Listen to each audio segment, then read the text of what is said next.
నిర్గమకాండము 15వ అధ్యాయము చాలా ప్రాముఖ్యమైన అధ్యాయం. ఇది కూడా ఈ అధ్యాయములో యెహోవాకు మోషే ఇశ్రాయేలు చక్కటి కీర్తన రాసి మనకు అందించారు. ఈ యొక్క పాట యొక్క సారాంశం మనం చూసినప్పుడైతే యెహోవా నా బలము, యెహోవా నా గానము, యెహోవా నా యొక్క రక్షణ అని మోషే ఈ మాటలు రాయడం చాలా ప్రాముఖ్యమైన పదాలు ఇవి.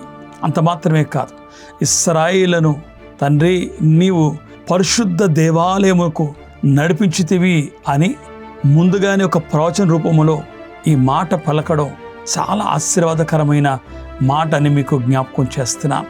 అంటే మోషే ఇశ్రాయేలును ఎక్కడ నడిపిస్తున్నాడో ముందే ప్రవచించినట్లుగా ఈ మాట కనపడుతుంది.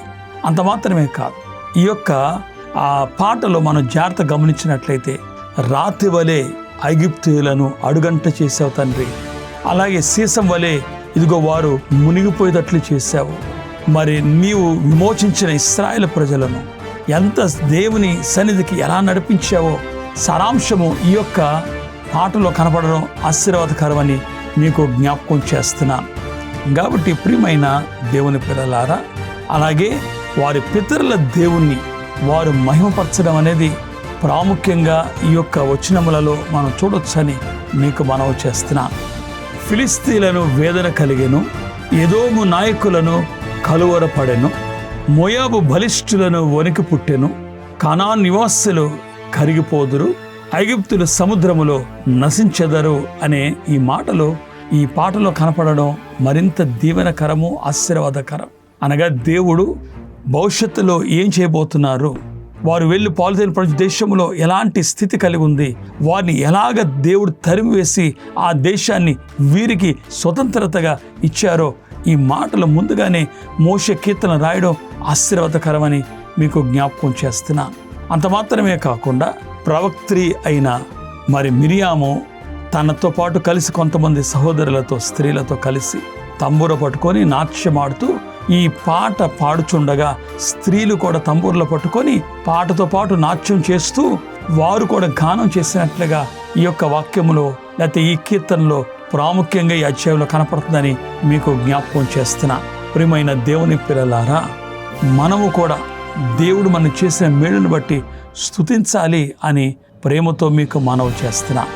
ఎర్ర సముద్రమును దాటి అద్దరికి వెళ్ళినప్పుడు మోషే ఇశ్రాయేలు ప్రజలను చేయగా వారి ముందుకు నడిపించగా వారు షూరు అరణ్యములో ప్రవేశించి దాదాపు 3 దినములు వారు నడిచినప్పుడు వారు నీళ్లు లేక దప్పిగొని వారు మోషే మీద సనుకున్నట్లుగా ఇది రెండవసారి ఇక్కడ కనపడుతుంది. ఎర్ర సముద్రం ముందు ఒకసారి, తర్వాత మరొకసారి ఇక్కడ కనపడుతుంది. వారు మోషేను సనుకున్నట్లుగా మనం చూస్తున్నాం. మోషే వారిని మారా అనే స్థలముకు చేర్చినప్పుడు, అనగా మారా అనగా చేదైన నీళ్లు, అక్కడ వాళ్ళు నీళ్లు త్రాగలేకపోయారు. భయంకరమైన చేదుతో ఆ నీళ్లు ఉండగా మోషేను సనుకున్న ప్రజలు కనపడుతున్నారు.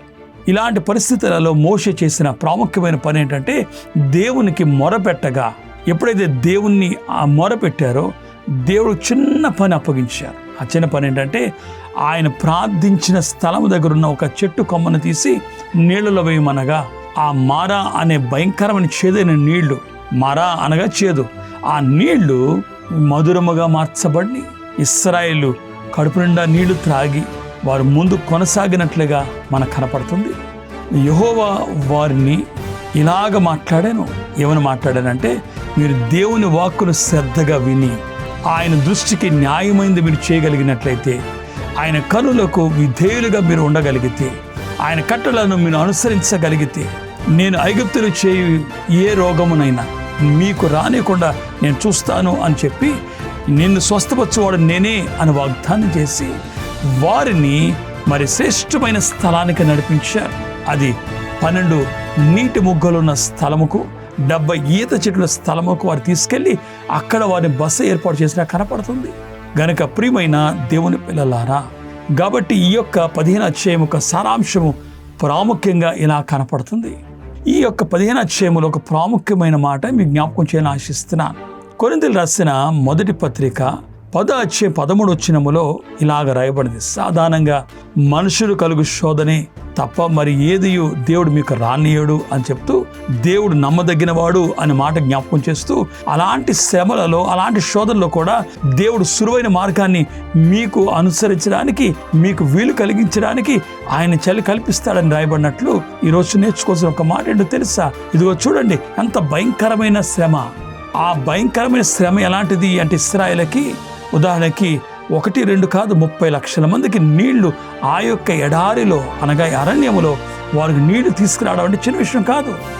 ప్రజలందరూ తిరుగుబాటు చేస్తున్న మోషే మీదకి నీళ్లు చూస్తే మారా చేదుగా ఉన్నాయి, ఎలా మేము బ్రతకాలి, ఎందుకు ఇక్కడ తీసుకొచ్చావు అనే భావన వారు కనపడుతున్నప్పుడు అంత పెద్ద సమస్యను కూడా ఎంత సులువుగా అంటే దేవుని మీద నమ్మగలిగితే, దేవుని మనం విశ్వసించగలిగితే, దేవుని నమ్మిక ఉంచగలిగితే, దేవునికి విశ్వాసంతో మొరపెట్టగలిగితే చాలా సింపుల్గా ఒక చిన్న చెట్టు కొమ్మని ఆ నీళ్ళు వేస్తే నీళ్లు మధురమైపోయినట్లుగా మన పెద్ద శోధన కూడా, సాధారణ మనుషులు కలిగే శోధన కూడా సులువైన మార్గాన్ని దేవుడు తప్పించే మార్గాన్ని మీకు అందిస్తారు. ఆ సులువైన మార్గాన్ని మీకు కావాలంటే ఆయనకు మొరపెట్టాలి. మన జీవితాల్లో కూడా ఇంతే. ఇశ్రాయేలుని ఎలా దేవుడు తప్పించాడో, కొరింథీ పత్రికలో దేవుడు సులువైన మార్గం ఎలాగా మీకు ఇస్తానని వాగ్దానం చేశాడో, మన జీవితాల్లో కూడా అనేక ఇబ్బందులు కష్టాలు మనకు కూడా ఎర్ర సముద్రం లాంటియో, లేకపోతే ఫరో లాంటి తరుముకుంటూ వచ్చే సమస్యలో, లేదా మారా లాంటి చేదైన ఆటంకాలు మన జీవితాల్లో కనపడినప్పుడు మీరు దేవునికి మొరపెట్టండి. సులువైన పద్ధతి, సులువైన మార్గమును అక్కడి నుంచి అంత పెద్ద సమస్య కూడా చిన్న తాళంతో పెద్ద బీరువా తలుపులు తీసేసినట్లు, పెద్ద తలుపులు తీసేసినట్లు చిన్న సులువైన మార్గాన్ని దేవుడిచ్చి పెద్ద సమస్యని పరిష్కరిస్తారని మీకు జ్ఞాపకం చేస్తున్నా. మన జీవితంలో కూడా ఎదురే ప్రతి సమస్యను మనం ముందు కొనసాగాలంటే ఇదిగో ప్రభుకు మొరపెట్టండి, ప్రార్థించండి. మన జీవితంలో ఎదురయ్యే మారాలాంటి అనుభవాలు మధురంగా మార్చబడి ముందు కొనసాగుతాం. అట్టి దీవెన దేవుడు మీకు అందించును గాక. ఆమేన్.